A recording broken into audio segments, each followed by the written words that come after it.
In Chapter 8, Nonduality Within Awakened Mind, and Longchenpa talks about all things by nature being non-dual. They do not exist separate from one another. Scientists tell us that everything is interdependent, interconnected, interrelated, and so forth from that scientific point of view.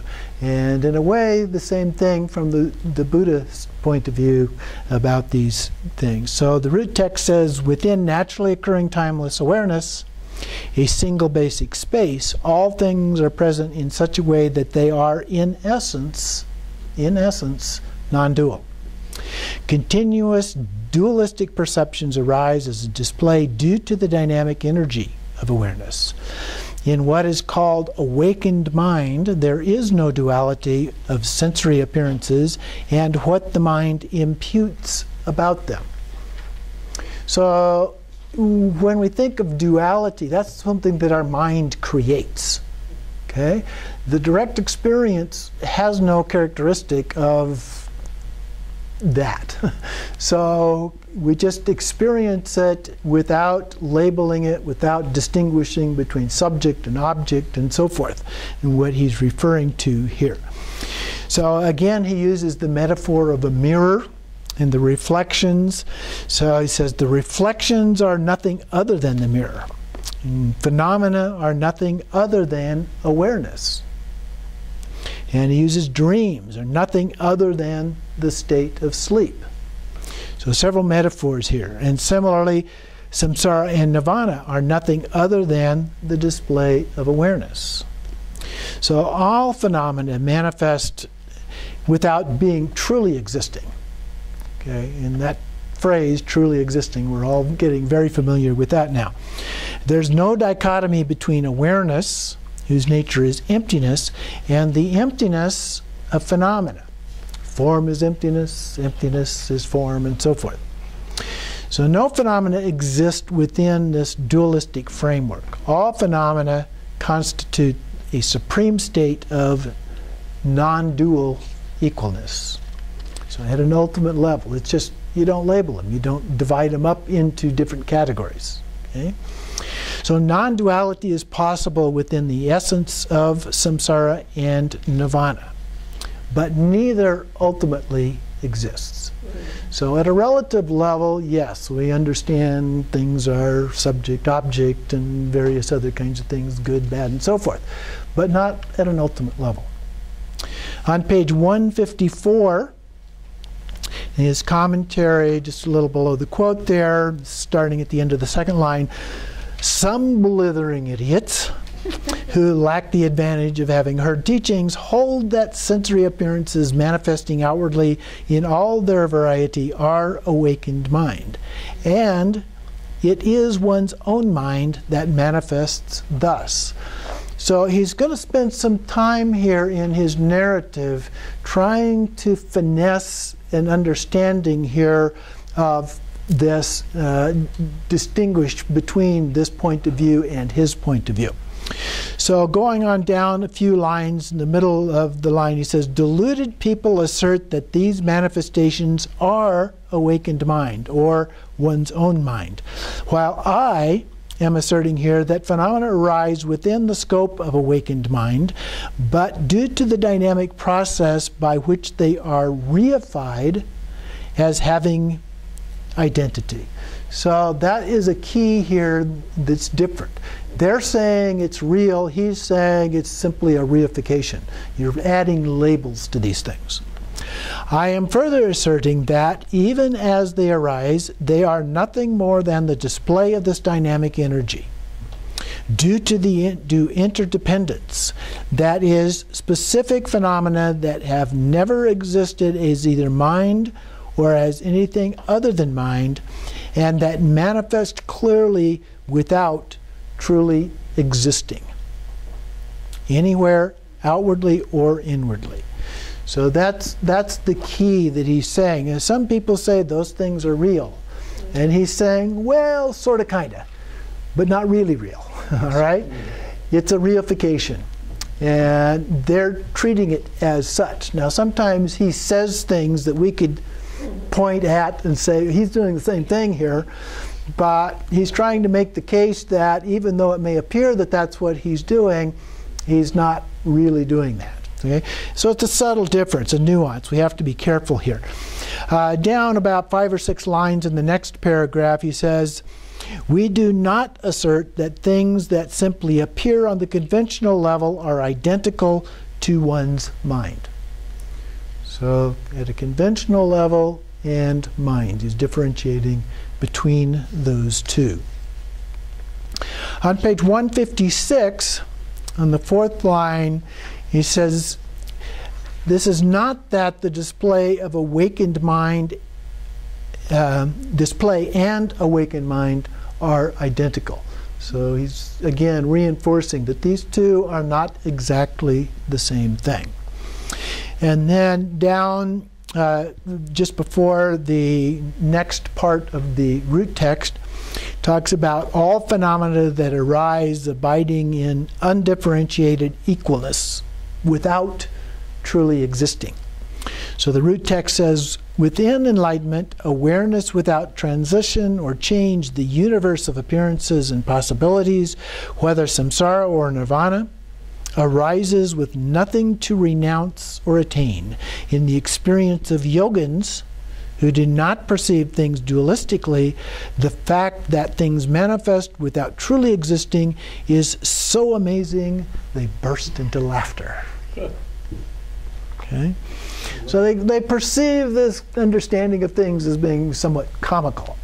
I can identify with that. When you really get what it is that he's talking about here, it does become a little bit comical.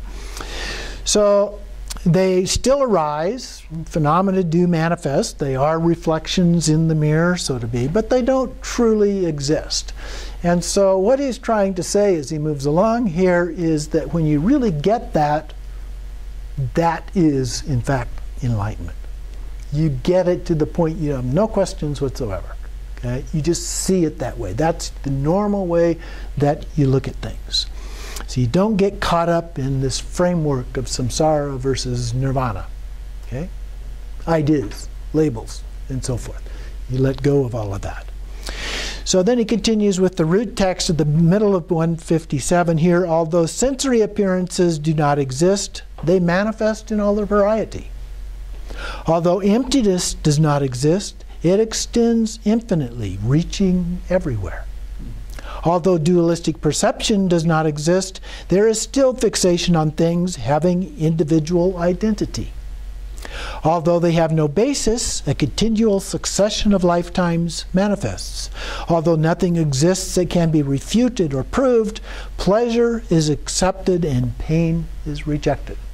So he's going back and forth between the ultimate point of view and a relative point of view with respect to a number of different ideas here. So the phenomenal world is just this arising. It's just the reflection in the mirror. Or here he uses the being similar to a dream, if you will. So afflictive emotions are when all this reifies, when you reify all these things as existing in some way. So continuing on 158 here, he says there are really 2 steps in this process. Initially, there's a definitive conclusion that can be reached concerning sense objects, the expression of emptiness that are illusory and without foundation. So from the root text, looking around, I find the perception of beings to be truly amazing. They fixate on what is not real as real, so that it certainly seems real. They fixate on confusion where there is no confusion, so that there certainly seems to be confusion. They reify what is indeterminate as determinate, so that it certainly seems determinate.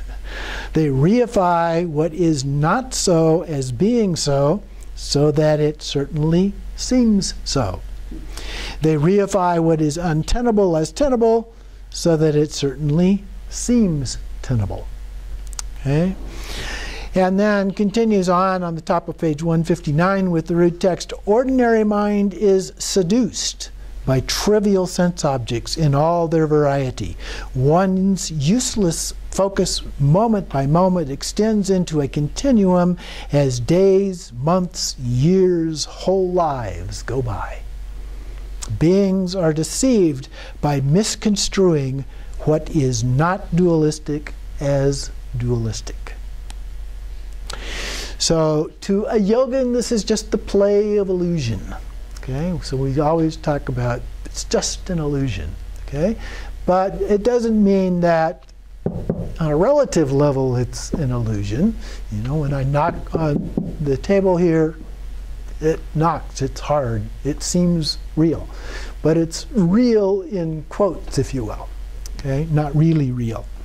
So the enlightened perspective of Dharmakaya, everything is pure as natural lucidity in all its nakedness. Lucidity referring to being lucid, being something that we see directly, we understand it directly.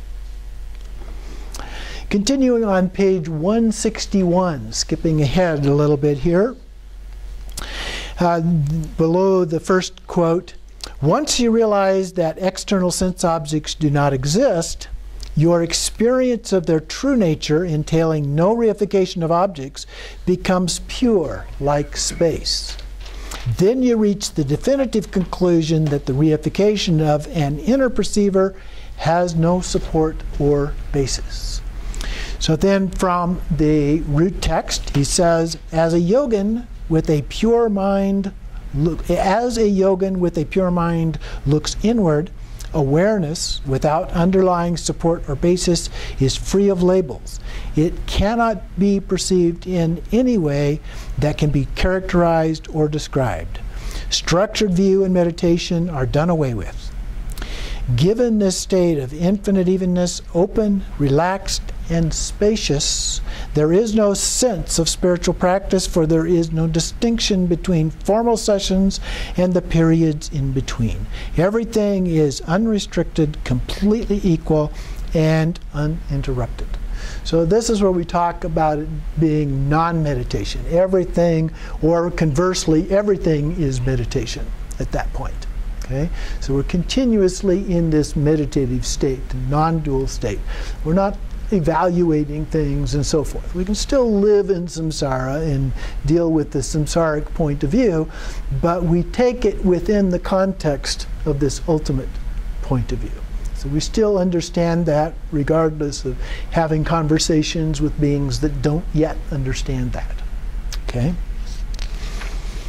Then continuing on the next page, 162, he talks about awareness is not subject to extremes. So the root text says, with no reference point, whether body or sense object or perception, there is infinite evenness within the undifferentiated, vast expanse of space, and there is no inner agent that can be held to have identity. So it's a label, if you will. So nothing can be reified. However, he goes on to say that he is not positing what the mind-only school calls naturally lucid self-awareness. Okay, so he's making us a little bit of a differentiation here. Nothing has ever existed as an inner mind, since self and other do not exist. Nothing has ever existed simply as self-awareness. Self-awareness is one of the terms that the mind-only school uses. And so he's saying that it is not self-awareness. Okay? Nothing has ever existed as one's own mind. And that's what they talk about from the mind-only school. The mind in the mind-only school they perceive as being real, ultimately real. Okay? That is the ultimate reality, is the mind. Okay, so he's saying, no, that's not what we're talking about here. And then on the next page, a number of different things that he talks about here may be referred to as by designations, and he lists a number of them here. However, in its essence, it is supremely indescribable. Labels are applied to facilitate understanding, but if you fixate on these terms as referring to some ultimate thing, then you get in trouble. So it's no different then with the mind-only school. If you begin to fixate on the labels, then you're falling into the same view as the mind-only school, who posit that consciousness is something, okay, a real thing. And then down a couple of paragraphs here, the methods of evaluating reality used in Great Perfection are largely in accord with those of the Prasangika approach, but the Middle Way school takes as its working basis sheer emptiness that is like space. While this system, referring to Ati Yoga, takes as its basis awareness, pure and simple. Okay, so he's differentiating a little bit between the Prasangika point of view and Dzogchen point of view. Originally pure in all its nakedness and unceasingness, if you will. Then continuing on page 164, down below the two quotes here, once yogins have realized that both object and subject are of the nature of space, phenomena within a supreme state, they experience all phenomena within a supreme state of total freedom. Thus, outer objects constitute a panoramic state of freedom. So from the root text, as you look outward at sense objects manifesting externally, everything is unobstructed, vivid yet ephemeral, random, without any reference point. You perceive, hear, think, are aware, experience, and feel as never before. What is this? Are my perceptions by nature those of a lunatic? Am I in a dream? You burst out laughing at yourself. So again, we get caught up in thinking of things in that way, and then you recognize, oh yeah, it's just an illusion. Okay? So he says, at this stage, you have definitely gained realization. You are capable of realizing the visions of all yogins. So you develop as a part of this a sense of certainty, going back to the three statements of Garib Dorje. So over time, with practice, we become certain of this. Down about the third paragraph on page 165. You might wonder whether the conduct and character of ordinary beings are different from what they were before. Skip a couple of lines. With all reference points fading away in emptiness, you experience, feel, think, and are aware as never before, so that you experience awareness as an infinite evenness. You might wonder how you ended up in such a state with such thoughts, in which thoughts never arise, for your consciousness is completely open, and your ordinary experiences are naturally pristine, inherently pure. Occasionally you may burst out laughing at the way your behavior and all that you see and hear are continuously without any frame of reference. You may become aware of thoughts like, am I crazy? Is everyone else crazy? Is this a dream or the intermediate state after death? The thought may occur to you, this awareness bursting forth in all its nakedness, in which all reference points fade away, is present in everyone. What then is the problem in realizing it? Good question. It's right here. With your unconditional compassion, get that, Ruth? Unconditional compassion arising unchecked, you also speak of these things to others, sing Vajra songs, and act without inhibition, all of which show that your awareness has no fixation. All sensory appearances manifest unobstructedly in the moment. At this point, Dharmakaya, in which dualistic perception is naturally overturned, arises from within. So then continuing on page 167, So it can further be shown that such realization has no reference point. So from the root text, you are free of any notion of enemy or friend, attachment or aversion, near or far, since there is a unique evenness that in that everything is equal without any distinction between day and night. Samsara, the reifying characteristics and reference points, is cleared away. Since you have no concepts about the scope of naturally occurring timeless awareness, you have transcended the cage of acceptance and rejection, of what is an antidote and what is to be abandoned. With such realization, there is non-dual timeless awareness. You have arrived at enlightened intent, naturally occurring and wholly positive. You have arrived at the point of resolution with no chance of falling back. So at this point, he says, your realization extends throughout day and night, arising as supreme ongoing state. You're not deeply attached to anything at all. Thoughts are cleared away. Awareness abides within the scope of Dharmakaya. So on page 168, you have arrived at enlightened intent. In the second line there, the tradition of the great perfection, moreover, establishes the true measure of the spiritual path through either emptiness or manifestation, Trekcho or Togao. In the practice of Togao, the visions of utter lucidity resolve in the immediacy of what has always been. The state, like cloudless sky, signifies the resolution of visionary manifestations within their true nature. So we'll get in more to that in the next class of Togao. And then the next paragraph, for those whose realization comes solely through the method of Trekcho, originally pure awareness bursts forth in all its nakedness, and so its dynamic energy is pure. Then the last paragraph on the page, at this point, since you abide within the enlightened intent of infinite evenness, you are fully aware that all afflictive emotions are free within their true nature.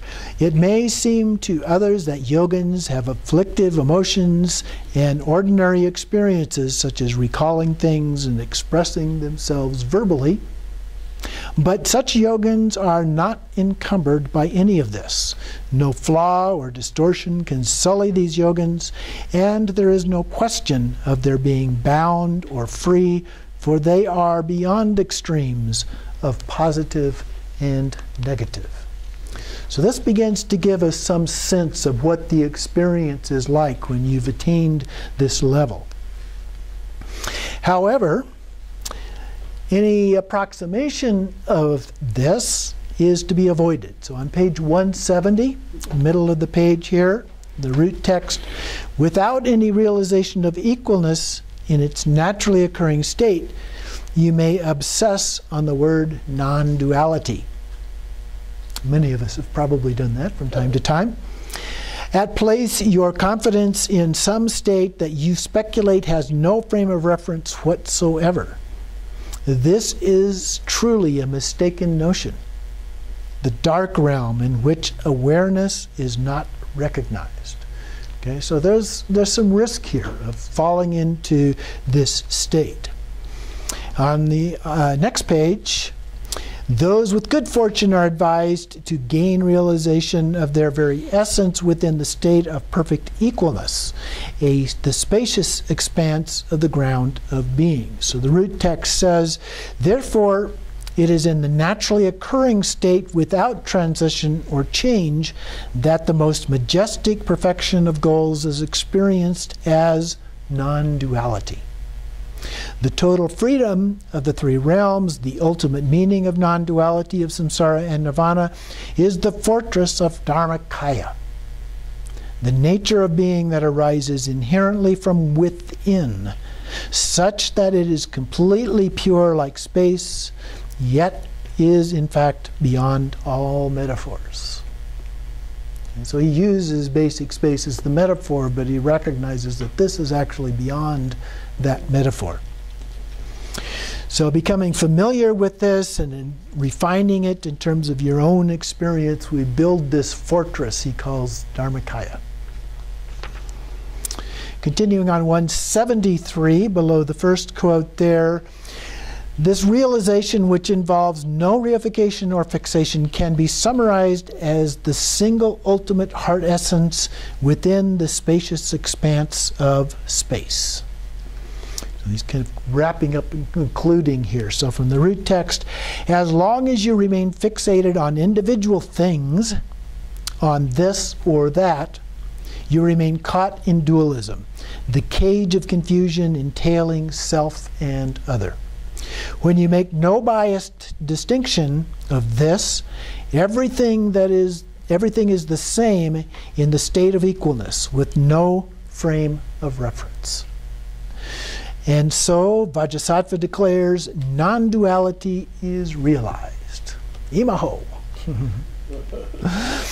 Whether or not someone has realized awareness to be the ultimate meaning of Dharmakaya is determined by whether or not awareness is experienced as entailing an element of reification or fixation.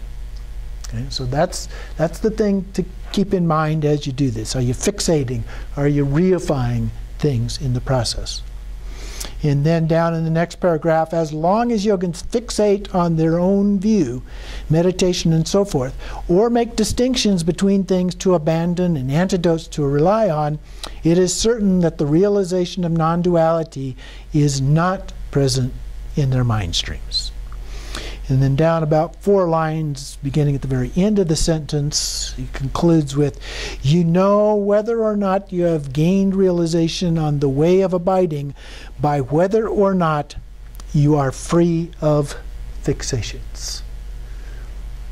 So that is, in fact, the key here, is whether or not you are caught up in fixations.